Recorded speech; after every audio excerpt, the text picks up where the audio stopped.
Hello, ladies and gentlemen of On the Line. Today with us we have Vivian Bercovici, who is a former Canadian ambassador to Israel appointed under Stephen Harper. She has lots of things to say about the ceasefire deal, the peace deal, and also Canada's role in trying to broker it, such that there was one. Stick with us on the line. I'm Jen Gerson, your host, and with me today is Vivian Bercovici.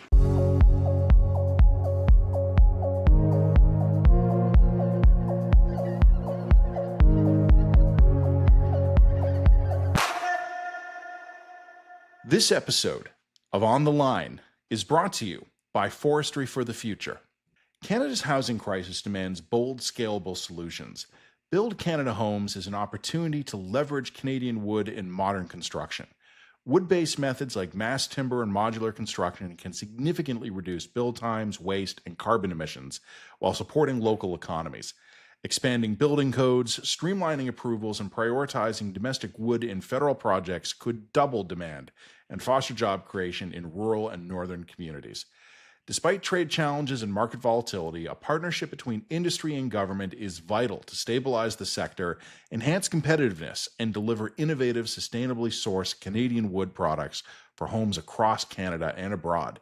With capacity growing across provinces, stable demand and predictable financing are key to unlocking the sector's potential. We need to build Canada Homes with Canadian wood. To learn more, visit forestryforthefuture.ca. Okay, so again with us we have Vivian Bercovici. Vivian, can you tell us a little bit, firstly, where you are physically in the world, and also just give us a very brief overview about your service to Canada and to Israel? Wow, I'm sure. Happy to. And so nice to see you, Jen. Hi. I'm on a kibbutz in what's called the Badlands of Ruhama in southern Israel. It's a region area known as the Western Negev Desert. It's a big agricultural region. And as the crow flies, actually not as the crow flies, sorry, by road, I'm about 20 kilometers from the border with Gaza.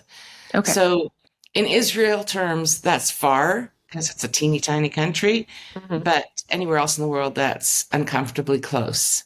I'm close enough that I can hear when bombs are dropped or when there's gunfire, mortar fire, things like that.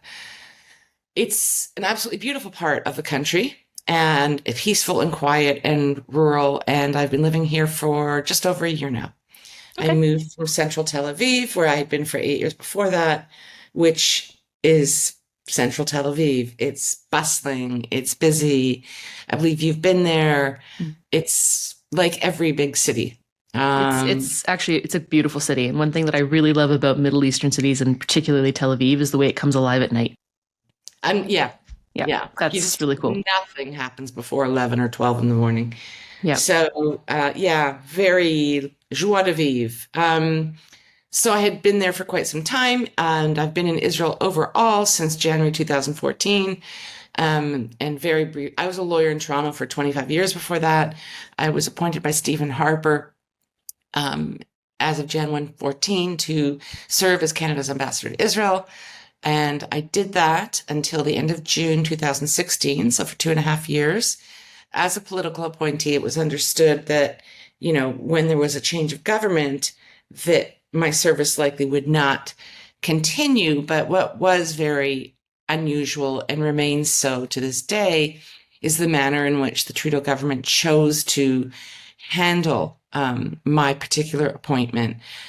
Typically, the protocol and the practice in Canada forever has been that when one political government appoints an ambassador or any other political appointee, they're all throughout the system, that they typically serve out their term. There's a prescribed term and they serve it out. I was not allowed to do that. And that is exceptional and considered to be, dare I say it, very undiplomatic. Well, maybe we'll get into that because I think we're probably going to talk about the domestic implications for a lot about what's going on in Israel, sort of in our second segment, because there's lots of stuff going on. Of course, we had Mark Carney visit Egypt to be present for the signing of the quote unquote peace deal. I do want to get into conversations about, what role Canada has played up until now and what role Canada will play. And I'd like to talk a little bit about the implications and the effects of the war on Canadian Jews as well. And I think that you would be well suited to talk to a lot of that. But first, I just want to get to the news. And that is, of course, we are now, almost a week into a ceasefire agreement. Can you give us a quick... Yeah, we're just over a week because the hostages were released a week ago tomorrow, on Monday, and that was 72 hours from when it was signed. So I believe that the official signing, there were lots of signings, but was Friday. Okay. So a little over a week ago. Okay, so can you give us a sense, just from your perspective, what does that ceasefire deal entail, and how confident are you that that's going to hold? So I'll answer the second part first. Okay. I'm not overly confident that it's going to hold. We already have a very serious violation today that is being dealt with. I was just on a briefing with the IDF spokesperson a half an hour ago, updating us on what's going on. But there have been two very serious incidents already today where Hamas attacked IDF troops operating within the zone that they are permitted to be in, pursuant to under the terms of the ceasefire. And the Hamas shot RPGs at them, probably some mortar rounds and other weapons like Kalashnikov, gunfire, that sort of thing. I believe that the IDF troops were working on continuing to demolish tunnels. And there's been a very, very heavy response from Israel, air and land. And we're kind of on tenterhooks to see, if and where this leads. In the briefing with the IDF, one of the participating journalists asked, are you sure it was Hamas? And did this have anything to do with the kind of internecine, kind of the fighting going on in the Gaza Strip between Hamas and clans and all kinds of things? And apparently we were told it was very clear. It was clearly Hamas, clearly they're fighters, and it had nothing to do with any gang infighting. So, that's a disturbing sign. Another breach of the terms of the ceasefire, but it becomes a little more nebulous, is the fact that Hamas has not yet returned all the hostages.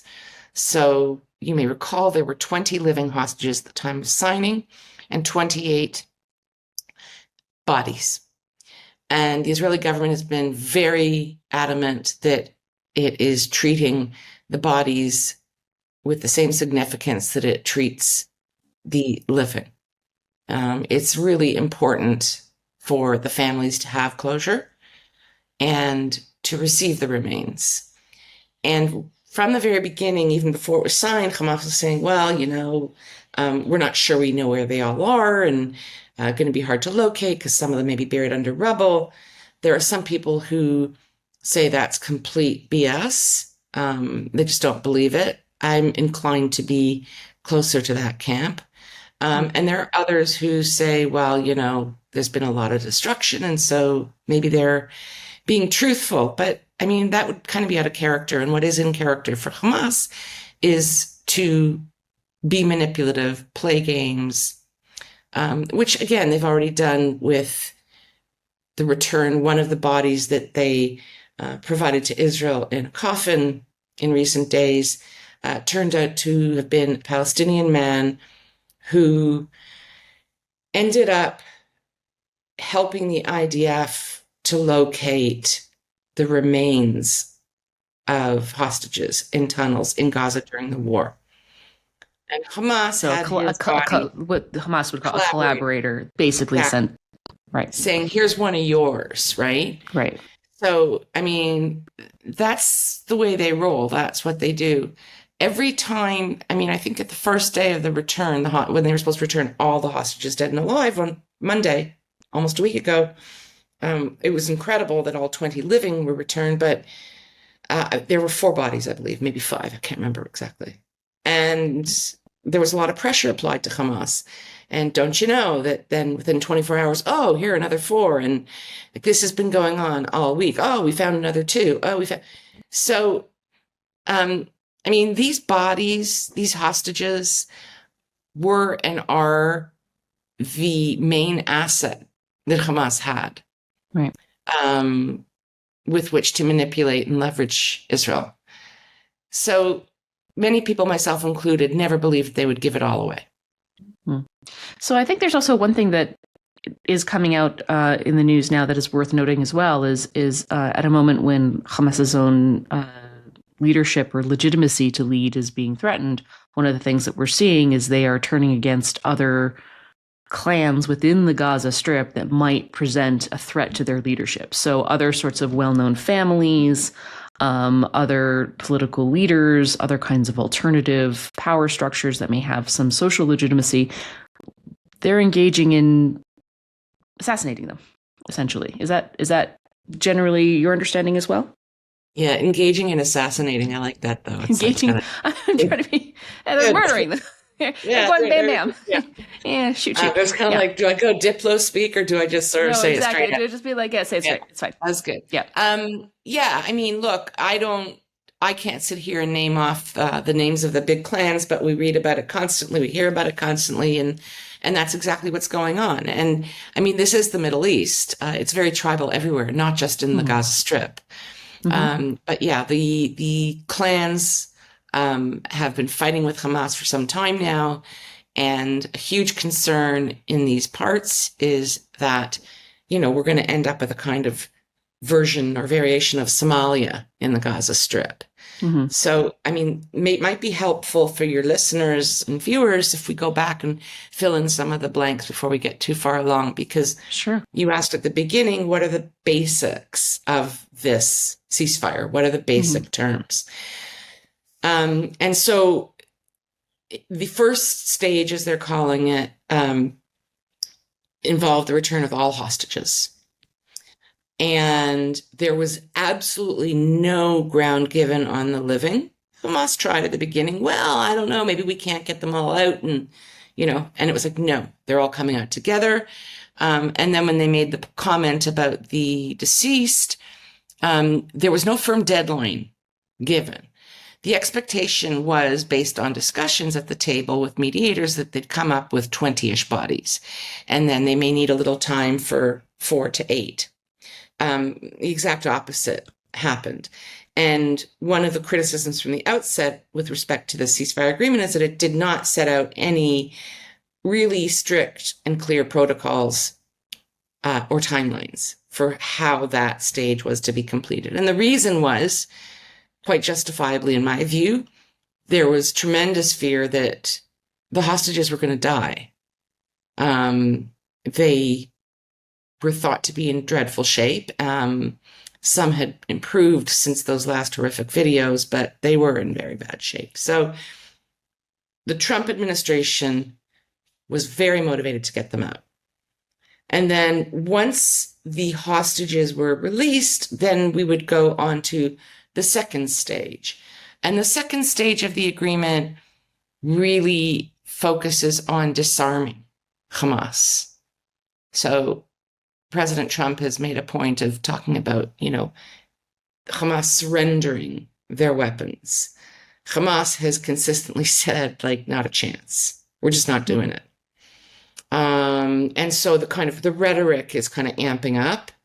You better do it or else. And I think that what seems to be happening today, especially, is that Hamas is doing what they do, and they're provoking Israel into accelerating the military response or heightening the military response. And then they can say, oh, look at Israel. They don't want a ceasefire. So, I mean, it's difficult to see exactly how Hamas surrendering arms is going to happen. Then there's also supposed to be the introduction of a kind of authority, a governing authority comprised of technocrats, primarily from the Arab world. that also gets messy. And I won't get into how and why, but who's going to participate? Who's going to rule? Is the Fatah party, which has been governing, so to speak, in the West Bank for 20 plus years now, are they going to be brought in, even though they have no legitimacy among the Palestinian people? It's a real bag of snakes. With respect to the disarmament, President Trump has stated on occasion that this, if not done willingly, then the Qataris, Turks, the Qataris and Turks, I may be missing some, that the Qataris, Turks, and Egyptians will go in and do the disarming. And the reason that I think he's singled out those three countries is that Qatar and Turkey are Muslim Brotherhood countries. Their governing ideology is Muslim Brotherhood, and their fealty is to the Muslim Brotherhood, and Hamas is Muslim Brotherhood. Mm-hmm. So what Trump is suggesting is, listen, you supported Hamas diplomatically, financially, you emboldened and celebrated the October 7th attack. So you're going to get in there and do the dirty work now. Yeah, this is your mess, you clean it up. Exactly. And, it's noteworthy that he did not mention the UAE and Saudi Arabia, who did not support Hamas in any way, for example, or Bahrain.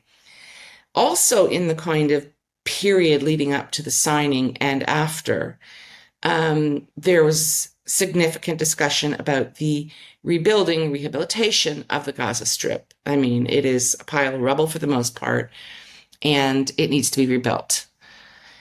And so, the question is, well, who's going to do it and how's it going to be paid for? And I think that President Trump was bang on this one. He also said, you're not all wealthy. Many of the countries in the region are very wealthy.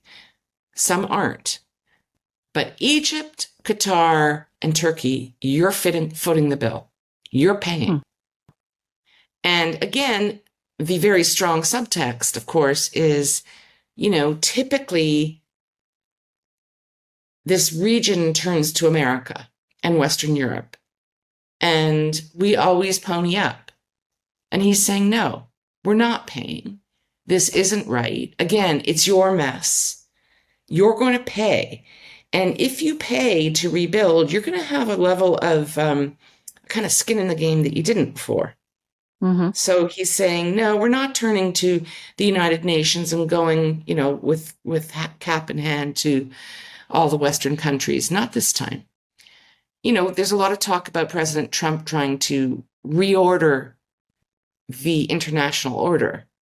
And in some ways, I think that many of the things that he's working on recalibrating and reordering really need to be recalibrated and reordered, including the regional responsibility in the Middle East. So those are really the three main elements, and there's one more, and that is part of rehabilitation and rebuilding, and maybe the most critical part is re-education. Mm-hmm. And I think we have to think of it in terms of kind of a Marshall Plan type re-education program that was applied in Germany after World War II, what's known as the denazification, where, the very hateful Nazi school curriculum, all of the training for law enforcement, judges, civil servants was just steeped in this Nazi ideology and racial hatred, and racial and ethnic hatred. And that type of issue absolutely pervades both the Gaza Strip and the West Bank. But for now, the focus is on the Gaza Strip. Half of the 2.2 million people in the Gaza Strip are under the age of 20. They really only have ever lived under Hamas rule. They've never experienced Israelis or Jews in any way other than in military uniform, in hostilities. And the truth is that for centuries before, There were better and worse periods, but there was a coexistence. And right up until October 7th, tens of thousands of men from Gaza entered Israel every day to work inside Israel. The older people from Gaza remember those days, when there was really easy, it wasn't a border, and there was easy mixing and a lot more back and forth. Young people have been raised on such extreme hatred, and that has to be changed. And they have to be, the hatred has to be addressed and mitigated. So that's one of the most important parts that no one's really talking about yet, because I think that it was all so fast. There's so much, and it's so overwhelming. And frankly, in Israel, I think people were just desperately focused on bringing home the hostages. I mean, so here's where I would play devil's advocate a little bit on some of this stuff. And, it strikes me as being incredibly just and appropriate for some of the Muslim Brotherhood countries who have supported Hamas in the past to be required to sort of put their own skin in the game in terms of rebuilding that strip. I like that in principle, or I like that in theory. I wonder how that's actually going to work in practice, because, you're putting co-religionists and people who have a shared ideology now into a hot pot together, a pressure cooker together. And you're potentially also asking for reparations that may further impoverish countries that aren't that rich to begin with. Does this actually create the conditions for further destabilization, or for that destabilization to grow outside of the Gaza Strip by, I suppose, saying that the West is just going to keep out of it and basically force the other actors in the region to step in and fix it? All good questions and thoughts. I don't think that financially the cost of rebuilding Gaza physically and in terms of education and social services would be meaningful. It just won't matter. It won't be felt by a country like Qatar. It just won't. They're just so beyond wealthy. Qatar, no, but Turkey, Egypt. So I think that from Turkey and Egypt, the contributions would be very different. Okay. You can't suck blood from a stone, but I think that the message to those countries is no more sabotaging, no more kind of, fork-tongue diplomacy or operations. So, for example, Egypt is the home of the Muslim. It's the crucible of the Muslim Brotherhood. It's where the movement was born almost 100 years ago. Maybe it's a little more than 100 years ago. And it's a very traditional society, and it's a deeply religious society. It's also been governed much more than most Arab countries by dictatorships, military dictatorships, in the last, 70, 80 years. There's tremendous sympathy for Hamas and Muslim Brotherhood ideology in Egypt. The other part of this is that, Egypt and Hamas, the Gaza Strip, they share a long border. And so what has Egypt done? It's illegal. The Muslim Brotherhood is outlawed. It's illegal in Egypt. But what they did was built with Hamas or looked the other way. They built enormous tunnels, not the kinds of tunnels we've uncovered, Israel has uncovered in the Gaza Strip, the kinds of tunnels that can take 18-wheelers, that have supplied weapons, that have provided material to build munitions factories, vehicles, on and on and on. It was quite amazing, actually. Like, during one of the releases of hostages last winter in the Gaza Strip, Israeli intelligence noticed that they had late model white pickup trucks. They weren't from before October 7th. So how did they come in?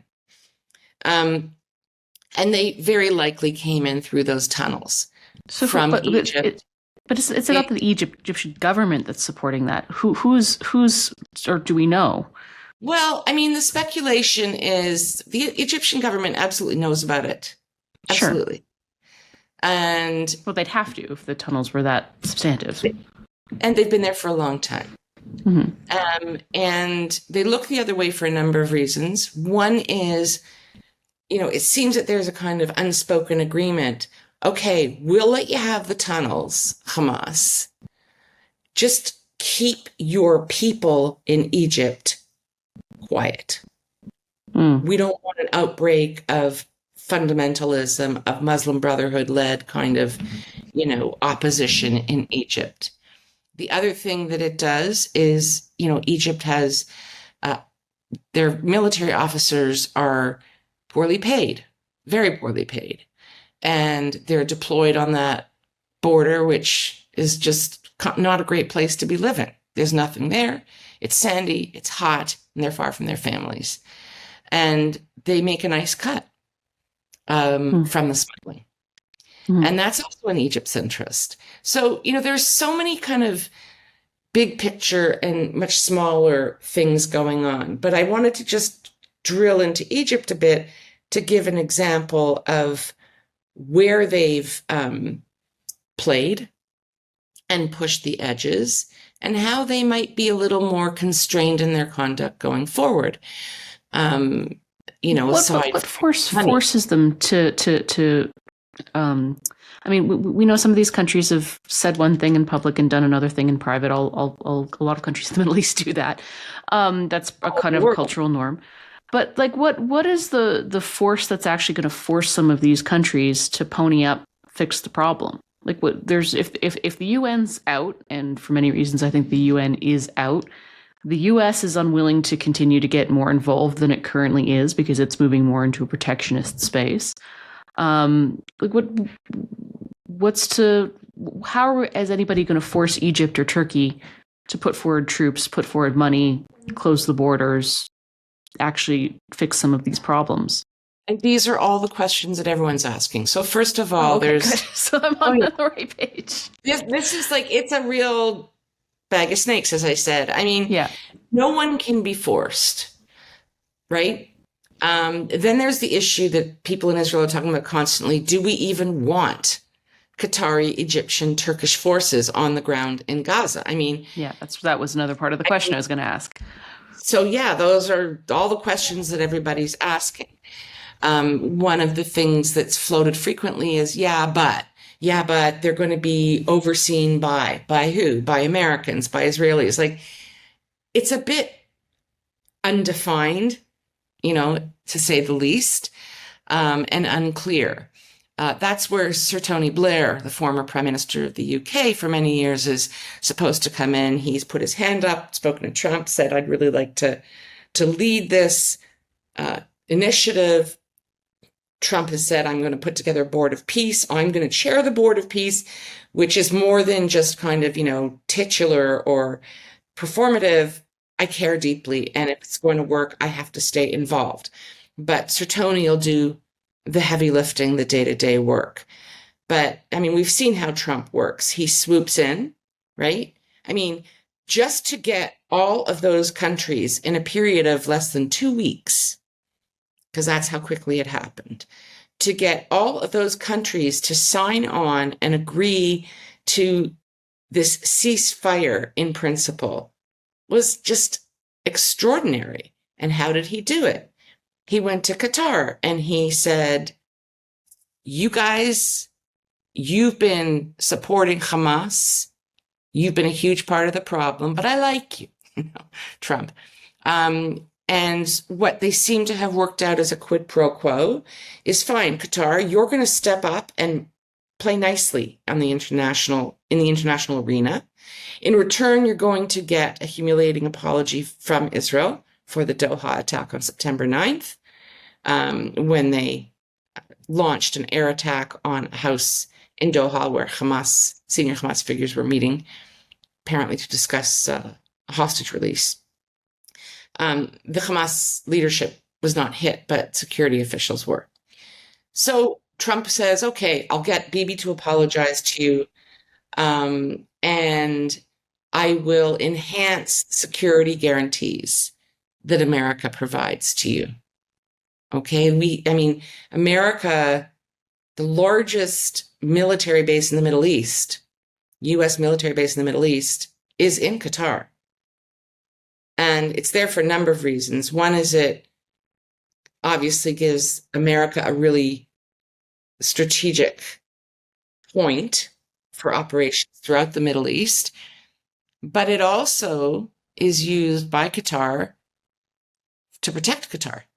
Absolutely. So They don't the have Iranians don't have to worry. They don't have to worry about a sudden Iranian attack in the middle of the night. exactly, Yeah. or Saudi or anyone. And let's not forget that the Qataris are not loved by their neighbors in the Middle East. They're loathed by Saudi, by the UAE. Iran is less of a problem for them, but still a problem. But the majority of the Sunni nations in the Gulf region are not really terribly friendly with Qatar. So that's pretty good. They've kind of got this deal with the U.S. Okay, we're safe, we're taken care of, and we got to tone down our support of Hamas because this isn't doing anyone any good. The UAE, what do they get? I like to think, are one of the more principled actors in the Middle East. They assume more of a leadership role in the equation, and same with Saudi Arabia, right? So they're not committing to putting troops on the ground, and I don't know that any Arab country will in the end. But they're kind of above the fray. They're saying this has to stop, all of this killing, all of this fighting. I think that both Saudi and the UAE understand that Israel's here to stay. It's not going anywhere.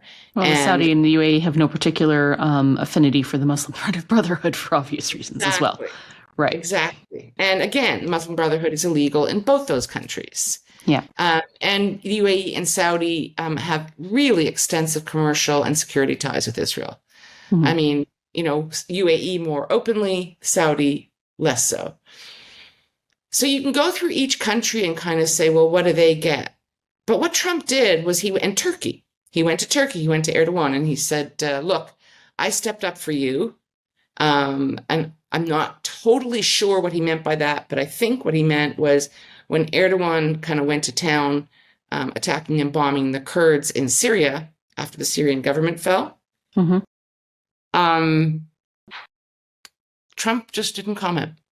Which was kind of, and the Kurds were begging America, please say something, do something, help us. And America was just silent. So he said, okay, I need you to step up for me now. I need you to help get this in place. And Hamas can't look to you, as they have been doing until now, as their patron, as their supporter. So each country has its vulnerability. And what Trump, I think, did quite expertly was to leverage that to an agreement. So, and he did with Israel too. Israel also, made huge compromises.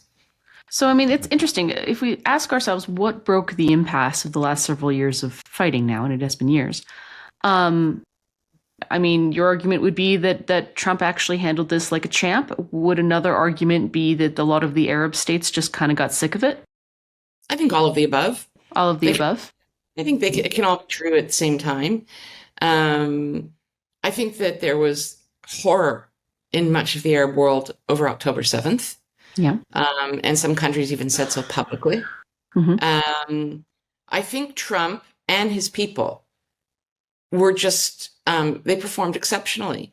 There was that week of the United Nations when, Carney and his good friends Starmer and Macron were very pumped up about recognizing Palestine unconditionally and dismissing any suggestion that doing so is actually rewarding Hamas and terrorism. And throughout that week at the UN General Assembly, it was, country after country getting up and bashing Israel and saying we're going to recognize Palestine. And then on Friday, Netanyahu spoke to the assembly, and most countries got up and walked out. So he was speaking to an almost empty hall, but they ran back to their offices to watch him speak from there. But that was a very dark day. And it really felt like all of the walls were closing in on Israel diplomatically, economically, talks of sanctions, very extreme measures.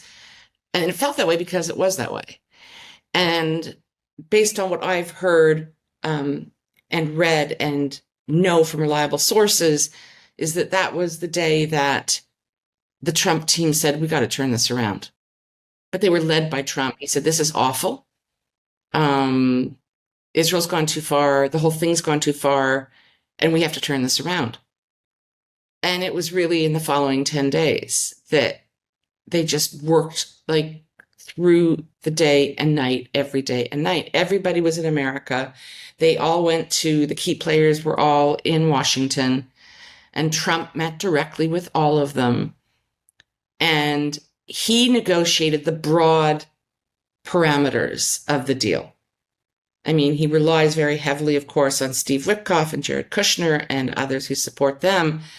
But they got the job done in a very short period of time.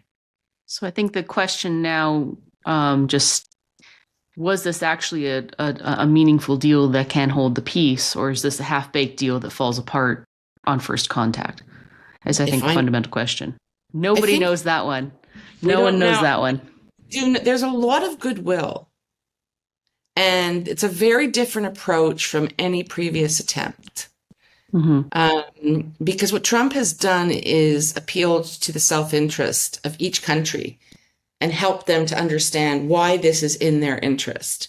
Like Turkey, you can hate Israel, but it's really not good for you either to continue behaving this way and strengthening these really Islamofascist forces throughout the region. It's interesting because if this is successful, I think it will be an interesting statement on whether or not Trump's unique personality cluster makes him almost ideally suited to deal with the politics of the Middle East. Absolutely. Right? Like it's out of line and it's out of character and it's out of norms for people who are weird. And I'm using that word WEIRD, sort of Western educated, high income, rich and the rest. Like it's out of character for what is normal in liberal Western democracies. But a highly transactional, highly self-interested, narcissistic, arguably, personality type might have a deeper understanding of the highly transactional tribal politics of a region like the Middle East. Is that impolitic, or is that going to get me in trouble with that statement? It's not impolitic in the Middle East. I think that there's also a really, really strong authenticity to Trump. And to the people around him. They don't speak in these kind of, platitudes, word salads, as they've come to be called. I mean, frankly, Prime Minister Carney, he speaks a much more elegant English, but I never really actually understand what he's saying. Because it's so broad and nonspecific and flat. Watching Trump manage this situation, I do think he's uniquely suited not just to resolving conflict and issues in the Middle East, but in many parts of the world and possibly also in North America. He's a change agent. He's a disruptor. They're rough around the edges. They're bulls in a china shop, right? But he is guided by some very fundamental principles, and unwaveringly so. The other thing is that since he took office, he has demonstrated consistently genuine compassion for the people in Israel and in the Gaza Strip who are suffering. And he meets with families and those who are affected. But he also meets that compassion with statements like, we're going to turn this into Donald Trump's personal playground and we're going to engage in effectively ethnic cleansing of the region. So yeah, I think, first of all, I think that was a really stupid comment. And you'll note that he kind of pulled, like, we don't hear about, that anymore. The sort of like the Gaza, Taj Mahal, Trump Mahal, whatever he was going to. I think that we've seen him on a very steep learning curve too. He's become more serious. He's become more statesmanlike, still in a Trumpy way. But the earlier talk as well of, we're going to move people out, right? And then it was like, oh my gosh, ethnic cleansing. And now it's like, look, if you want to leave, you can, and you will always have a right to come back. Okay, the people who are there now. But this rebuilding process is going to be a very long and difficult process. So, I mean, they're trying to meet everyone's needs at a very high level at this point. But I'm not going to defend the Gaza Mall kind of stuff. And I don't think anyone is. And I don't think he would if asked today. Well, and also if the Palestinians have the right to come back, that's only a right that's recognized as long as Israel recognizes it. So it's a bit of a challenge on that front. That's different from, the so-called right of return, which is where every Palestinian, says they have a right. They will only make peace with Israel once they have a right to return to their family homes pre-48. And that's never going to happen for a number of reasons. This is different. If this is a negotiated term and an agreement, and you're right, Israel could say, stuff it 10 years down the road. Right. Israel could also honor it. And I think if we look historically at what's happened with respect to the terms of peace agreements and where they've been honored and where they've been breached, I think that the Israeli record is pretty darn good. But that's where things now stand. A lot of people will stay, and they'll stay through rebuilding. But I think that a lot of people wanted to leave the Gaza Strip before October 7th too. So true. Is that? I mean, it's not exactly like an economic powerhouse of a strip of land. It could be, but it ain't yet. So look, I don't want to talk too much about Donald Trump because this is a Canadian podcast, and I really think that we should talk a little bit more about Mark Carney and the domestic implications of all of this. But first, I have to say, just as a personal note, I get real nervous when I hear people, especially people as a country, put a lot of faith in the idea that Trump can be trusted to be consistent on principle over lengths of time. I don't see that in his record. I think that he's consistently been an ally to Israel, and I can understand why Israelis are very pleased by his role in trying to secure this peace deal. So I'm not trying to undermine that in any way. What I would say is that I see a lot of stuff happening in the United States that I think the longer term trends for Israel in terms of domestic support for Israel and Israel's policies in the United States has been very severely diminished, not only among the left, but also among the conservative right. I see huge rising in anti-Semitism, not only among the left, but also among the right. And I think it's only a matter of time before, the MAGA movement takes that on in a wholesale way. And then it's going to become a question of, does Donald Trump hold to those principles, or does Donald Trump's support of Israel outlive him? And I think those are both fair questions. And if I were living in Israel, I'd be nervous about the answer to both of those questions. So, but that's just my opinion. Take it or leave it. But I do want to just put I think you're very much in sync with the way people are very alive to all of these issues here. That's fair. Yeah. I'm going to just say like and subscribe. We're going to take a quick break there, and then we're going to come back. We're going to talk Carney. We're going to talk Canada. We're going to talk domestic politics. Just like and subscribe, and come on back and check us out at www.readtheline.ca. Okay, again with us, we have Vivian Bercovici. Vivian, I am so glad to have you here. I think you've given us a wonderful overview in terms of what is going on in Israel and what that feels like for you right now. I do want to talk about domestic politics because, again, we are a Canadian podcast. We focus on Canadian issues. We had Mark Carney fly out to Egypt to be part of the photo op for the peace deal. There was some internal drama about the fact that, he couldn't get a plane, so he had to kind of charter a plane. No Canadian media was invited to join him. A lot of the Canadian members of the parliamentary press gallery were quite put out by that. We've got a Mark Carney who's saying that he would arrest Netanyahu if he landed in Canada, because, of course, there are warrants out for Netanyahu's arrest. Firstly, I wanted to talk about is what role did Canada play in helping this peace deal come about in any form? And what role do you think Canada can and should play in trying to support a peace deal going forward? So the first question, what role did Canada play? I mean, if you ask Mark Carney, it all came about because of him, because he's taken the position publicly and openly, as has Keir Starmer. I'm not sure about Macron, that had they not gotten in front of the issue and said, we're going to recognize the state of Palestine unconditionally, that this whole kind of momentum would just not have built up. Well, hold that thought, because I won't speak about Macron or Starmer, but I read the statement from Carney, and it wasn't an unconditional support. Like, it was if Palestine becomes a democratic sort of society and Hamas disarms and the hostages are returned, and like there was a lot of very considerable conditions put on his support. Not that I think that people read it that way.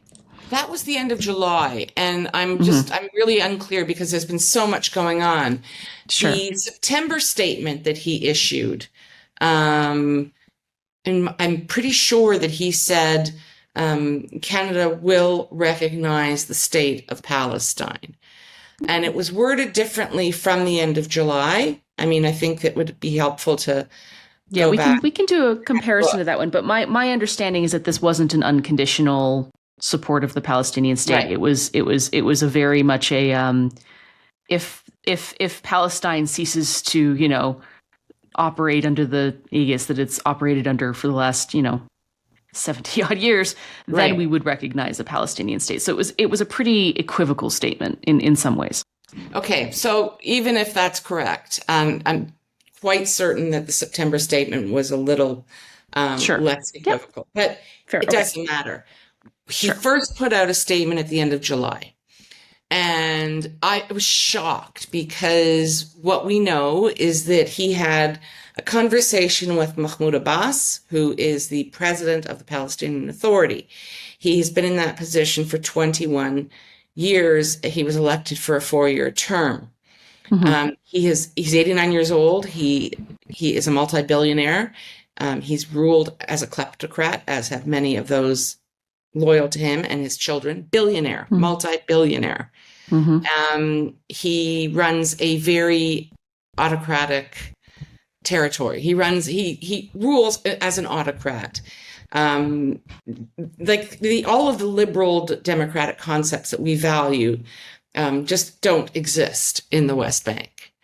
And so for Mark Carney to get on the phone with Abbas for an hour plus and get off and issue the 3-paragraph statement that he did at the end of July, which does set out what you just stated. Hey, we're going to recognize Palestine, and I got this, we talked it through, and Abbas and I, we understand, he's got to reform governance and have elections, and it was just really? It's kind of Fantasyland stuff. No, it's just ridiculous. It was absurd. It was we're waiting for you, Mark Carney, to come along and do this. And really why is Abbas suddenly going to turn into a liberal Democrat? He's never shown any tendency or interest in governing in that way. And then, minor detail, he has no legitimacy in the West Bank. The popular support in the West Bank, as much as it can be gauged, is double for Hamas than what it is for Abbas and his party. Sort of makes those elections awkward. There's no elections happening. So it was just such a bizarre thing for Carney to do. Mm-hmm. And the other thing that I think, when you fast forward to September, and one of the reasons that the Trump proposal was so dramatic, I think, and got so much traction was that he actually spoke to the countries in the region, right? He spoke to Israel, he spoke to Qatar, he spoke to Saudi, UAE, Bahrain, Turkey, Egypt, and more. He even, we now know his people, sat down and spoke directly with Hamas at one point, kind of at the 11th hour. Mark Carney spoke to no one but Mahmoud Abbas, who is at best a highly discredited and controversial figure in the Palestinian and Arab world. It was absurd. It was absolutely absurd. And so, he comes along and is like, I fixed it. What are you talking about? And what I think has resulted is that conduct was just so, I hate to put it this way, it was very amateur. It was naive, it was arrogant, and it was amateur. And Canada right now is irrelevant. I mean, he's sitting there talking about, Israel being a colonialist occupier and all of the DEI language that this government so loves to throw around. I mean, the ultimate colonizer imperialist is the government that imposes its preferred political structure on the Middle East, where there is no history of liberal democracy. There just isn't. It's not natural in this region, and that's okay. Even the freer countries, they operate, on a kind of soft dictatorship. And so for Prime Minister Carney to come and say, thou shalt have liberal democracy and free and fair elections, and I mean, he's just not speaking to the people or the leadership or the interests in the region. And it very much echoes, what went on in 1919, right? 1919, all the world powers convene in Paris for 5-6 months and take their time, and they literally draw lines in the map and they reorganize the Middle East. It's like, okay, so France, you can have these parts of Syria and Lebanon, and America, you can have these chunks, and Well, I don't think UK, anybody's mistaking Mark Carney for being the person who's going to redraw the map of the Middle East. I just don't think that's no, what I'm I mean? not. But yeah, No, but I'm saying it's the approach, it's the mentality, and the what he brings to it. Here's where I would say I don't think he's speaking to people in Israel or people in the Middle East. I think he's purely speaking to a domestic audience with that statement. I think that there was a great and growing degree of sort of horror about what was going on in Gaza in Canada, and a growing pressure for the government of Canada to respond in some way that demonstrated affection, or affection is the wrong word, but an attunement to the plight of the Palestinians. And so he puts out a very classically liberal, symbolic statement that manages to serve everybody. There's enough of a cover your ass, hide behind the bushes element and equivocal statements in the statement itself that he's able to say, well, no, I'm not rewarding Hamas because look at all these conditions I've put on. But yes, we're recognizing the validity of the Palestinian movement. Like it's one of these classically liberal statements that serves to try and appease every faction within their own governing base. I guess that's just how I read that, and that's exactly the same way that Trudeau went about dealing with the Middle East. It was well, yes, but right there was. I think Carney in a short period of time has managed to become more disliked than even Justin did, and that's quite something. Because if Justin Trudeau had a redeeming feature, is that he really needed to be loved, and he really wanted to be loved and liked. Carney doesn't care. And he has much more. This is one of the things that I like about him. But I think in this particular instance, I don't understand. I mean, I think I know who in Canada, which elements of the demographic he thought he was appealing to. And some of them are kind of obvious and some are less obvious. But he's not done anything to restore or enhance Canada's credibility internationally. So why was he? Why do you think he was there? How did he even get into the photo op? That's kind of my question. I mean, I take it as like that was just a courtesy invite. There are lots of different versions out there that have been floating around in the press and kind of, among people who pay attention to these things. The one that I think is most credible is that he really wanted to be there. He had not been invited. He had not planned to go, and that he asked to be present. And so, sure, you come and show up at the door. Nobody's going to turn you away. Notice that he was in the back of the class, so to speak. So people who mattered were all sitting at this very, very large table. And Carney was relegated to the back row, which in Ottawa is where, so you have around the cabinet table, of course, the cabinet ministers, and then the deputies and their assistant deputies will be sitting in the rows behind in order to support the front bench. Carney was not in the front bench. Nobody sought out his opinion. But what I thought was interesting was he did do elbows up for that day, because he managed to place himself right behind Trump so that every shot of Trump, he would be in it, right? Which was interesting because those seats were not assigned in the back row. So we don't seem to be elbows up in any other factor. So, we'll take it. He did it that day. He did it that day. And so then we got either this week or last week, we got Carney basically saying that if Netanyahu comes to Canada, he's going to respect the International Court of Justice's arrest warrants against him, and we would arrest him. I don't know how seriously to take that. I mean, I imagine Netanyahu will survive without coming to Canada. He'll manage that. I also just don't even know how serious that is. Oh, I would take Carney very seriously on that. Okay. And I think that Netanyahu does as well, as he takes some of the European countries that have made similar statements very seriously. So, on his last trip to DC, the way that needle was threaded, the route that his plane took to avoid even being in the airspace of countries like Spain was quite something.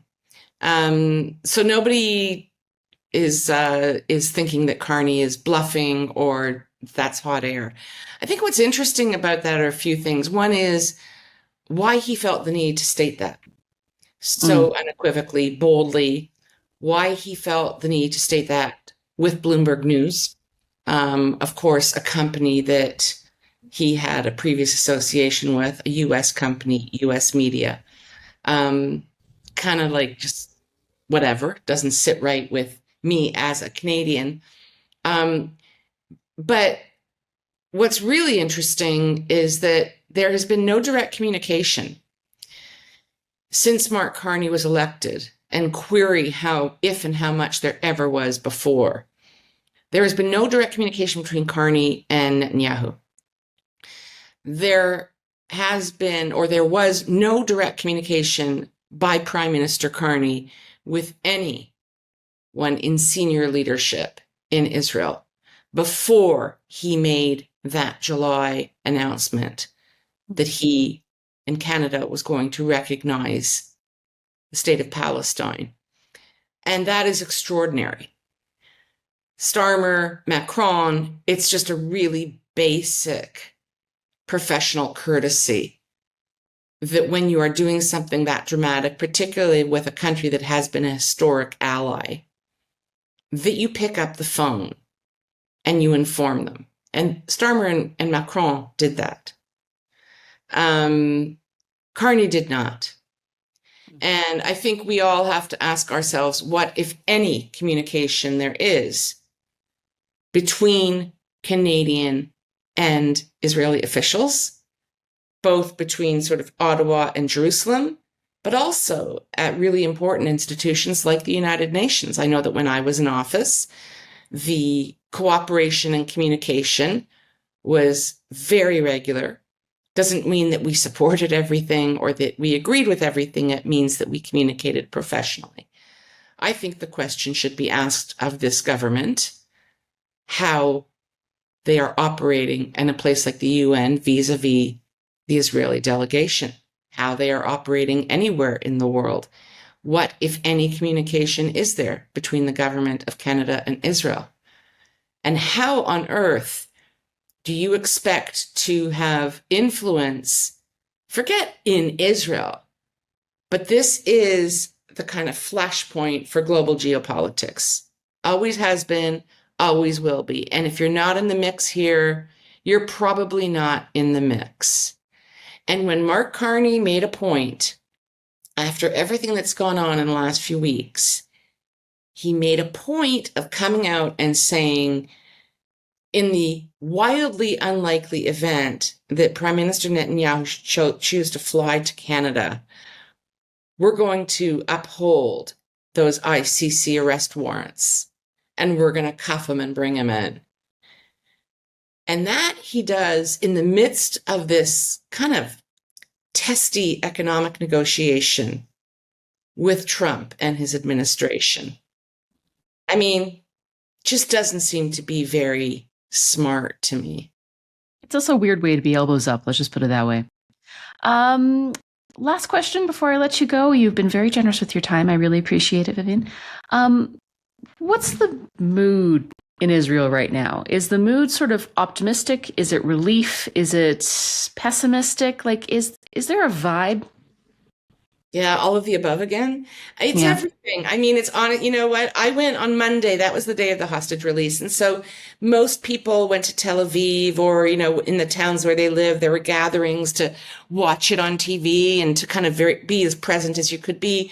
And because I live in the South now, I went to Re'im base, IDF base, which is where all the hostages, as soon as they're handed over to the IDF in the strip, or just in the strip, they go Hamas, Red Cross, IDF, and then they bring them to Re'im base. And so I wanted to be there because it's such an intimate place, right? Like it's just a small road and there are people on both sides and the people there are from the region. So you can really feel the vibe. Mm. And I came home that day and I honestly,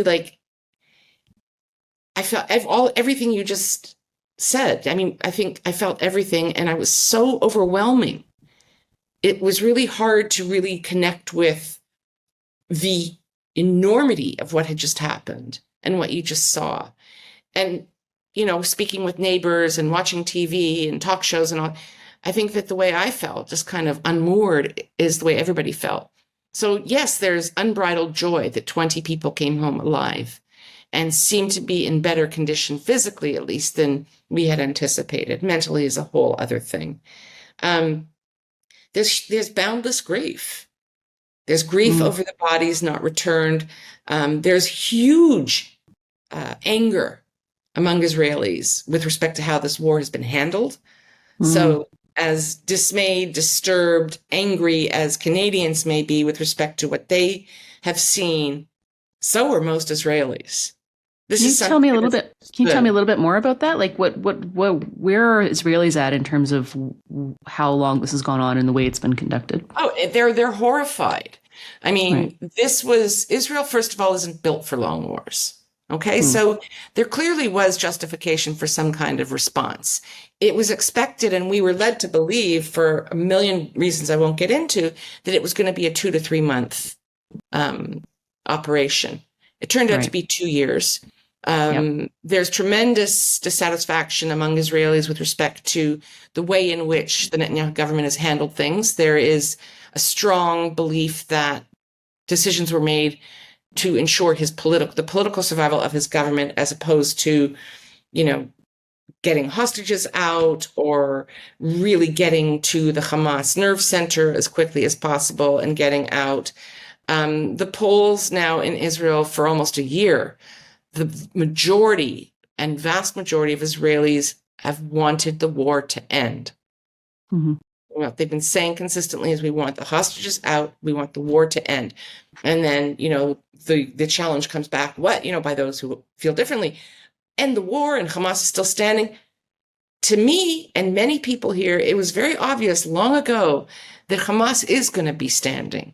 It's going to have to be defanged militarily by some kind of diplomatic or negotiated settlement, which is kind of where we're at now. So it's been excruciating here for people.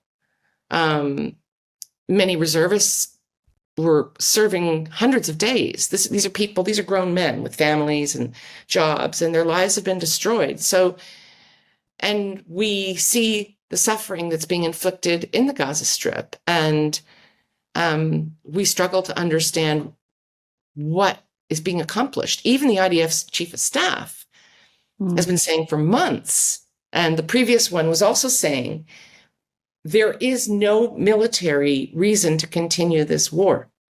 Now, and it's interesting because when things like this happen in Iran, the Western media jumps to say, our problem is with the Iranian government, not with the Iranian people. We know that they don't support this, that, or the other thing. But for some reason, that kind of room isn't afforded to Israelis in Western not media. even afforded to a lot of Jews in some quarters in Canada and abroad. Absolutely. So, which to me is not a defensible.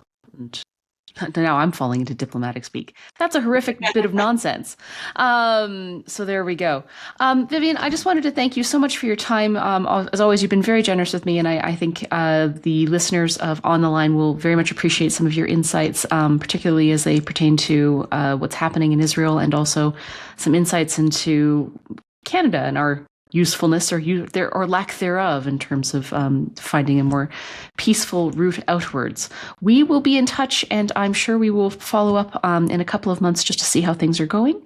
You know what? For all we know, the ceasefire, I hope it is long-lived, and that this evolves into a kind of lasting and peaceful solution for everybody involved, because I think everyone is pretty much tired of the violence and the war. So, amen to that. We can hope. We can hope. On that note, so thank you. And again, check us out, www.readtheline.ca. Like and subscribe if you enjoyed this podcast. And thank you so much for joining us.